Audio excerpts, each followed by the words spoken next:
सुप्रभात, वंदे मातरम विद्यार्थी मित्रों। मैं आनंद सर अपने YouTube channel make account easy with Anand sir में आपका हार्दिक स्वागत करता हूं। हम लोग अकाउंट पार्ट 2 में आज पढ़ने वाले हैं पार्ट 6 रोकड़ प्रवाह पत्रक। यह पार्ट आपको आगे की स्टडी के लिए भी इम्पोर्टेंट है, क्योंकि लगभग थर्ड ईयर बीकॉम या आप बीबीए का भी कोर्स कर रहे होंगे तो उस समय भी फाइनेंस विषय में आपको ये रोकड़ प्रवाह पत्रक थोड़े बड़े लेवल पर आपको पूछा जाता है। तो उसका ही एक छोटा सा भाग आपको इस 12वीं कक्षा में अकाउंट पार्ट 2 में छठे लेसन के रूप में पढ़ना है, जो हमारा आखिरी लेसन है। तो चलिए शुरू करते हैं। पार्ट का नाम है पार्ट 6 रोकड़ प्रवाह पत्रक, जिसे इंग्लिश में कहते हैं कैश फ्लो स्टेटमेंट। ये आपके बोर्ड के एग्जाम में 6 मार्क्स के लिए होगा। अभी तक जो फॉर्मेट पुराना है उसके अनुसार, अगर नया फॉर्मेट कुछ चेंज हुआ तो भी इतने मार्क्स का तो रहेगा ही, थोड़े बहुत ऑप्शन वाले क्वेश्चन हो सकते हैं। तो ये जो 6 मार्क्स का है उसका फॉर्मेट कुछ इस तरह से है। 1 मार्क्स सेक्शन ए में, 1 मार्क्स सेक्शन बी में और 4 मार्क्स का एक क्वेश्चन सेक्शन डी में होगा। जो आपके बोर्ड क्वेश्चन पेपर नंबर जो अभी तक का फॉर्मेट है उसके अनुसार बोर्ड क्वेश्चन पेपर नंबर 30 पे पूछा जाएगा। तो चलिए सबसे पहले जानते हैं कि रोकड़ प्रवाह पत्रक जो पाठ का नाम है उसका क्या अर्थ होता है, किसे कहते हैं रोकड़ प्रवाह पत्रक।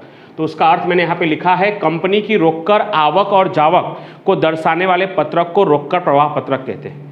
कंपनी की रोकड़ आवक और जावक को दर्शाने वाले पत्रक को ही हम क्या कहते हैं, रोकड़ प्रवाह पत्रक, कैश फ्लो स्टेटमेंट। जहां शुद्ध रोकड़ प्रवाह बराबर कुल आवक रोकड़ प्रवाह माइनस कुल जावक रोकड़ प्रवाह।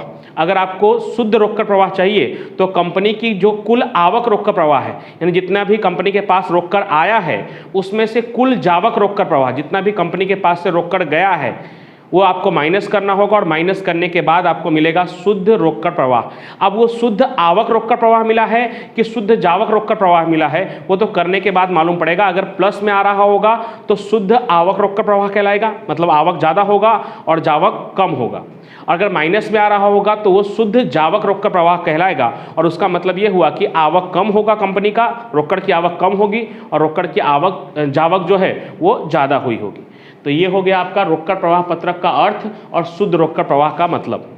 अब आगे जो सबसे महत्वपूर्ण है, जिसके बेस पर हमें सवाल हल करना है वो चीज़, तो कंपनी के रोकड़ प्रवाह के प्रवृत्तियों का वर्गीकरण। कंपनी जो अलग अलग प्रकार की प्रवृत्ति यानी काम काज करती है, जो अलग अलग प्रकार के काम करते हैं, उसको 3 भागों में बांट दिया गया। सबसे पहला जो है वो परिचालन या संचालन प्रवृत्ति है, दूसरा जो है विनियोग यानी इन्वेस्टमेंट विनियोग प्रवृत्ति है, और तीसरा जो है वो वित्तीय प्रवृत्ति यानी फाइनेंशियल जो उसकी एक्टिविटीज़ है वो है। अब तीनों प्रवृत्तियों का अर्थ समझते हैं और तीनों प्रवृत्तियों में कंपनी के लिए आवक क्या हो सकता है और जावक क्या हो सकता है। अलग अलग प्रवृत्तियों में रोकड़ की आवक कैसे मिल सकती है और रोकड़ की जावक कैसे होती है उसके बारे में समझते हैं दोस्तों। लेकिन रोकड़ की आवक जावक का मतलब ये नहीं हुआ कि अगर किसी कंपनी की रोकड़ की जावक ज़्यादा है इसका मतलब वो कंपनी लॉस में हो सकता है कि वो अपने बहुत सारे ट्रांजैक्शन उधार में करती हो जिसका रकम उसे भविष्य में मिलने वाला हो, ऐसा भी हो सकता है। तो चलिए सबसे पहले परिचालन या संचालन प्रवृत्ति का मतलब समझते हैं। तो कंपनी के उपज सर्जन से संबंधित प्रवृत्तियां जो लाभ हानि पत्रक में से उद्भव होती है, ऐसी प्रवृत्तियां जो कंपनी के उपज सर्जन से संबंधित हो, जो कंपनी का मेन कामकाज, जैसे कोई कपड़े की कंपनी है तो कपड़े की खरीदी बिक्री, ये सब चीज़ें कपड़े के बेचने से जो उसको लाभ प्राप्त होता होगा या जो आवक प्राप्त होता होगा, ऐसी प्रवृत्तियां जो है वो क्या कहलाएगी, परिचालन या संचालन प्रवृत्ति। यानी जो कंपनी जिस उद्देश्य से शुरू की गई है उस कंपनी का जो मुख्य कामकाज है उससे जुड़ी हुई जो प्रवृत्तियां होती है उसी को कहते हैं हम परिचालन या संचालन प्रवृत्तियां। अलग अलग कंपनी के अलग अलग कामकाज होते हैं, वो लगभग आपको पता ही है। तो उस कंपनी जिस उद्देश्य से शुरू की गई, जो उसका मेन काम है, उससे जुड़ी हुई जो प्रवृत्तियां होती है, एक्टिविटीज होती है, उसको हम कहते हैं परिचालन या संचालन प्रवृत्ति। अब इसमें देखते हैं कि इसमें आवक कैसे हो सकता है और जावक कैसे हो सकता है। रोकड़ की आवक कैसी होगी और रोकड़ की जावक। तो माल की बिक्री, अगर हम माल बेचेंगे तो क्या होगा, यहाँ पे मैंने 2 अलग अलग भाग कर दिया है, आवक रोकड़ प्रवाह और जावक रोकड़ प्रवाह। किस में रोकड़ आएगा और किस में रोकड़ जाएगा। अगर हम माल बेचेंगे तो हमारे पास क्या होगा, रोकड़ आएगा, और उसी तरह से अगर हम माल की खरीदी करेंगे रोकड़ में तो रोकड़ हमारे पास से क्या होगा, जाएगा। फिर ठीक उसी तरह से हमने अगर कभी भूतकाल में उधार बेचा होगा तो देनदार से प्राप्त रकम, भूतकाल में अगर हमने ग्राहकों को उधार बेचा होगा तो भविष्य में हमें उनके पास से रकम मिलेगा तो भी क्या होगा, रोकड़ की आवक होगी। उसी तरह से हमने अगर भूतकाल में उधार खरीदी किया होगा तो लेनदार को हमें भविष्य में क्या करना पड़ेगा, चुकाना पड़ेगा, या वर्तमान में चुकाना पड़ेगा। तो लेनदार को चुकाया, वो क्या होगा, जावक रोकड़ प्रवाह होगा। इसमें रोकड़ क्या होगा, जाएगा। ये सब शब्दों को पहचानते रहिए, समझते रहिए, क्योंकि ऐसे ही शब्द दिया होगा और आपको पहचानना होगा कौन सा आवक है और कौन सा जावक है। जो आवक होगा उसे प्लस में लिखना होगा और जो आवक होगा उसे कोष्टक में यानी माइनस में लिखना होगा। तो ये सब आप जानते रहेंगे तो आप अच्छे से कर पाएंगे। उसी तरह से प्राप्त कमीशन या भाड़ा, ये जो है ये आवक रोकड़ प्रवाह है।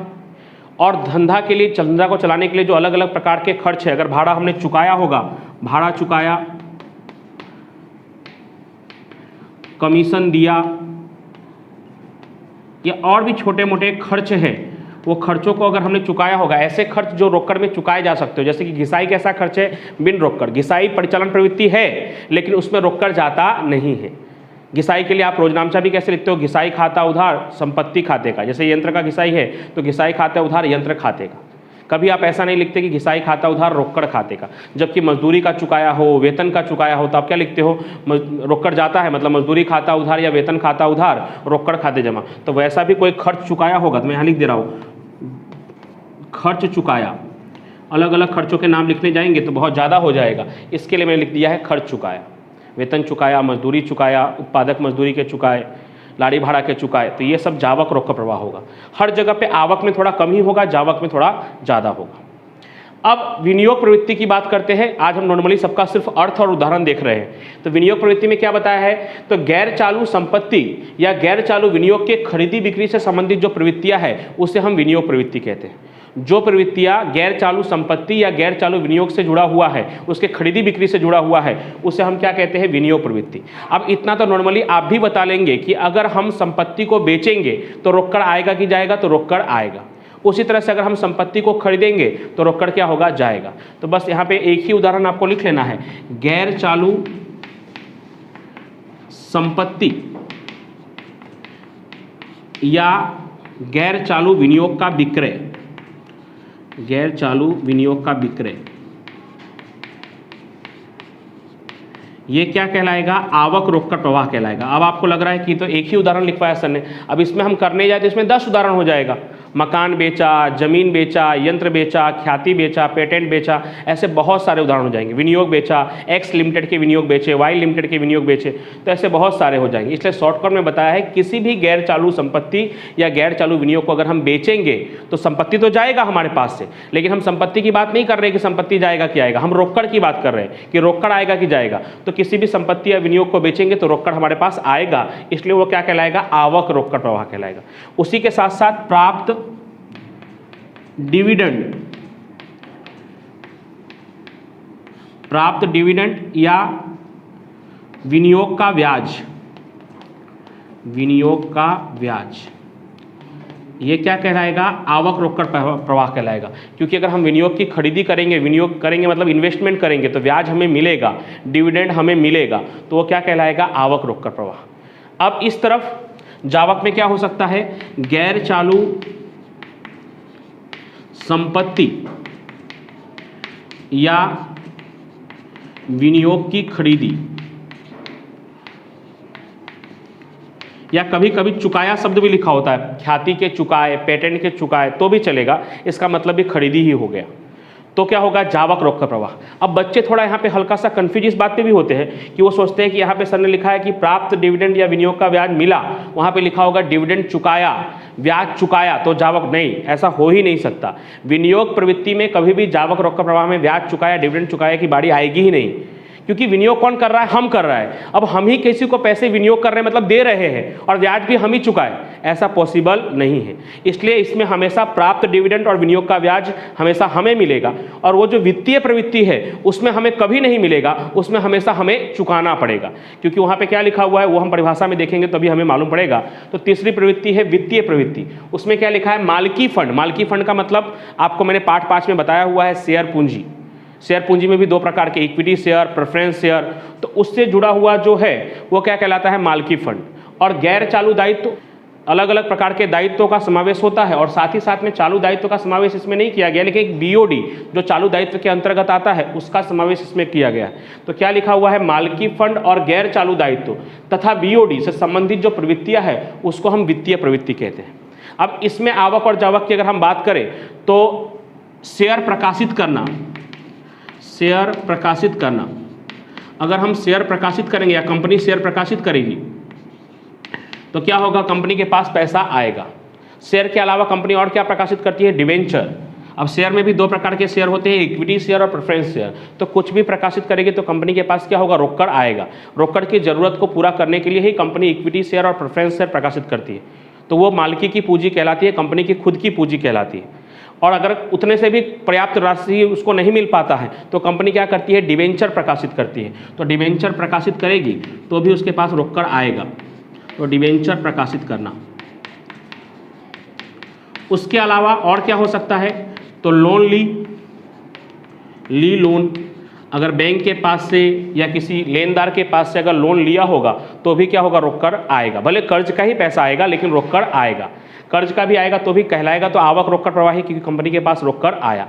जाएगा कब, तो ये जो शेयर हमने प्रकाशित किया है या जो डिवेंचर प्रकाशित किया है, जब उनकी रकम हम वापस करेंगे, जिसको शुद्ध हिंदी में कहते हैं शोधन करना, तब हमारे पास से रोकड़ क्या होगा, जाएगा। तो यहाँ पे हम लिखेंगे शेयर या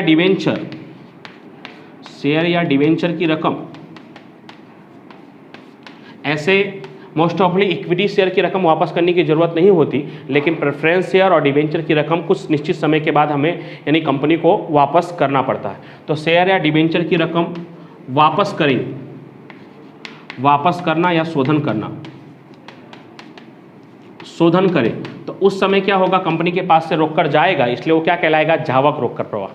उसके अलावा ब्याज चुकाया या डिविडेंड चुकाया, ब्याज चुकाया, डिविडेंड चुकाया,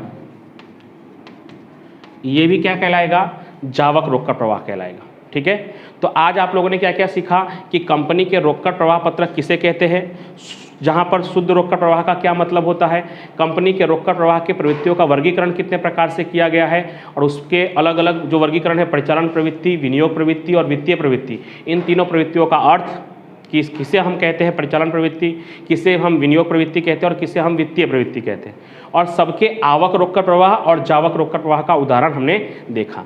अब अगले वीडियो में कोशिश करूंगा कि परिचालन प्रवृत्ति से संबंधित प्रश्नों को हम हल करेंगे। तब तक के लिए थैंक यू सो मच।